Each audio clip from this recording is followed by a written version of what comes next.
Hello viewers, আসসালামু আলাইকুম। রাখি কিচেনের পক্ষ থেকে আপনাদেরকে জানাই আন্তরিক শুভেচ্ছা এবং অভিনন্দন।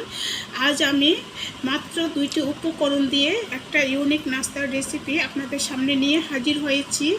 এই নাস্তাটা বানানো খুবই সহজ, খেতে অসাধারণ লাগে। এটা বাচ্চা থেকে বুড়ো সবারই খুবই পছন্দের একটা খাবার হবে।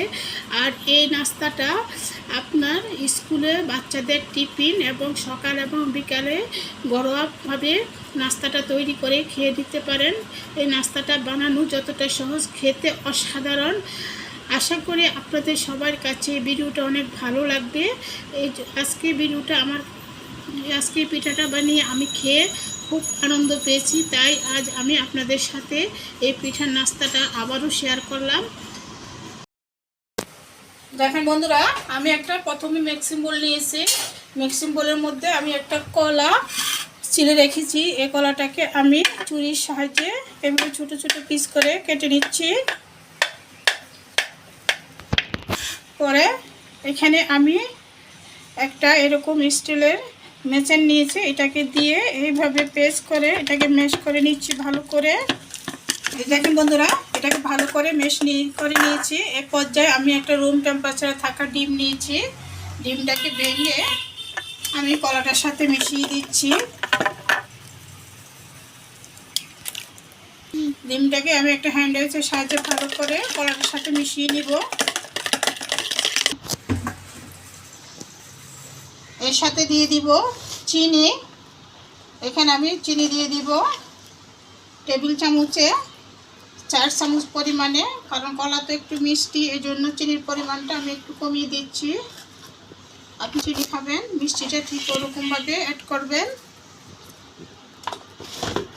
চিনিটাকে দিয়ে আমি হ্যান্ড উইচের সাহায্যে ভালো করে ডিম এবং কলার সাথে মিশিয়ে নিব। সাথে দিয়ে দিচ্ছি রান্না করা রেগুলার সয়াবিন তেল টেবিল চামচে 3 চামচ পরিমাণে।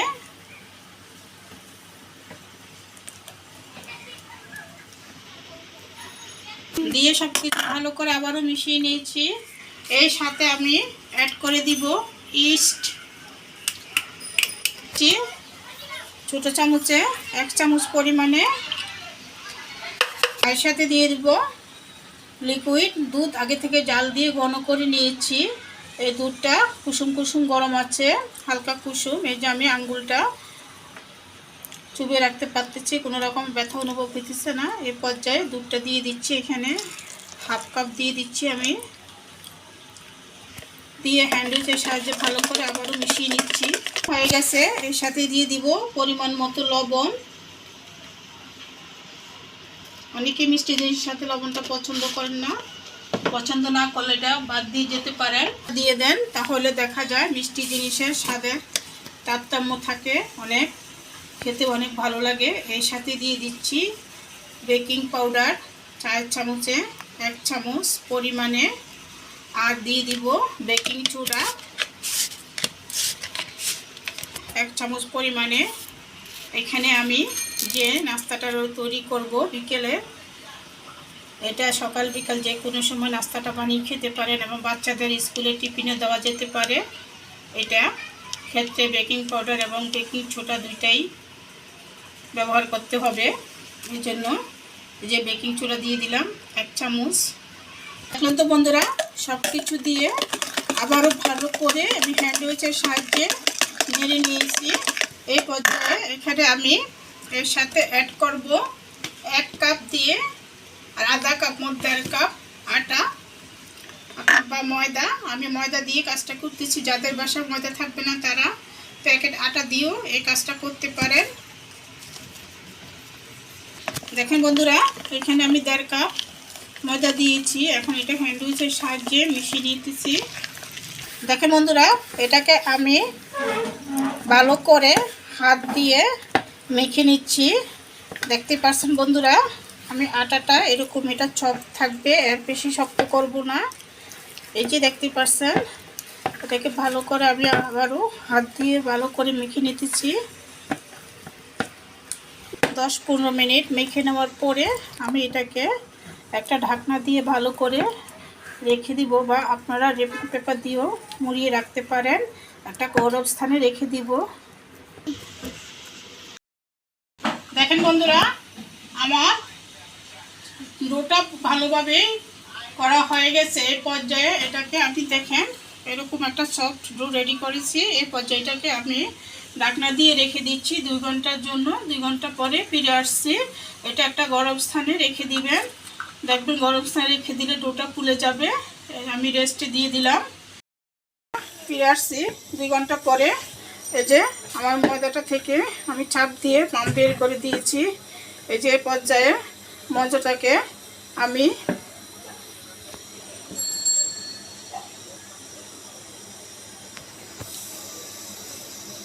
চামচের মধ্যে দিলাম।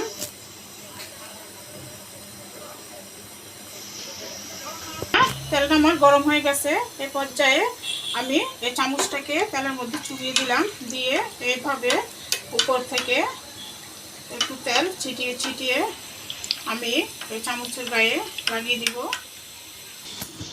এই দেখেন বন্ধুরা, এই যে আমি একটা পিঠা তেলের মধ্যে দিয়েছি এবং চুলার জালটাকে কমিয়ে দিয়ে উল্টিয়ে পাল্টিয়ে এটাকে লাল লাল করে আমি ভেজে নিব। এই যে আমি পিঠাগুলোকে উল্টিয়ে পাল্টিয়ে এরকম লাল লাল করে ভেজে নিয়েছি। দেখতে পাচ্ছেন বন্ধুরা, এই যে সবগুলো পিঠাকে আমি এরকম লাল লাল করে উল্টিয়ে পাল্টিয়ে ভেজে নিয়েছি। পিঠাটা মিডিয়াম আঁচ করে আস্তে আস্তে এটাকে উল্টিয়ে পাল্টিয়ে ভেজে নিতে হবে। দেখছেন আমার পিঠাটা ফুলে কতটা বড় হয়ে গেছে।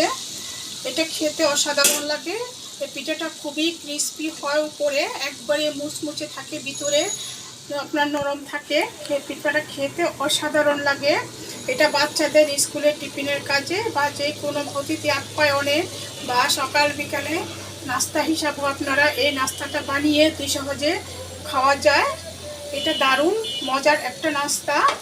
তাই আমি আজকে আপনাদের সাথে এই নাস্তার রেসিপিটা শেয়ার করলাম। দেখেন বন্ধুরা, এই যে এখন আমি পিঠাটা উঠিয়ে নিচ্ছি। এইভাবে আমি প্রত্যেকটা পিঠা বানিয়ে নিয়ে আপনাদেরকে পরবর্তী প্রিপারেশনে চলে যাব। আমি সমস্ত পিঠাগুলো বেজে নিয়েছি। এই যে দেখতে পাচ্ছেন সমস্ত পিঠা আমার ভাজা হয়ে গেছে। এরপর যে আমি পরবর্তী প্রিপারেশনে চলে যাব। বন্ধুরা, আমি পিঠাটা আপনাদেরকে কেটে দেখাচ্ছি। পিঠাটা ভিতরে কতটা সুন্দর হয়েছে এবং দেখতে পাচ্ছেন উপরে কতটা ক্রিস্পি। এই যে দেখেন বন্ধুরা, একেবারে ভিতরে কেকের মতো। এই যে দেখতে পাচ্ছেন, এই যে পিঠাটা কেকের মতো হয়েছে। এই পর্যায়ে আমি পিঠাটার ভিতরে আমি আগেই ক্রিম বানিয়েছিলাম, আপনার বাটার ক্রিম বানিয়ে রেখেছি। এই ক্রিমটাকে আমি পিঠাটার ভিতরে দিয়ে দিব। যে দেখতে পাচ্ছেন বন্ধুরা, এভাবে ক্রিমটাকে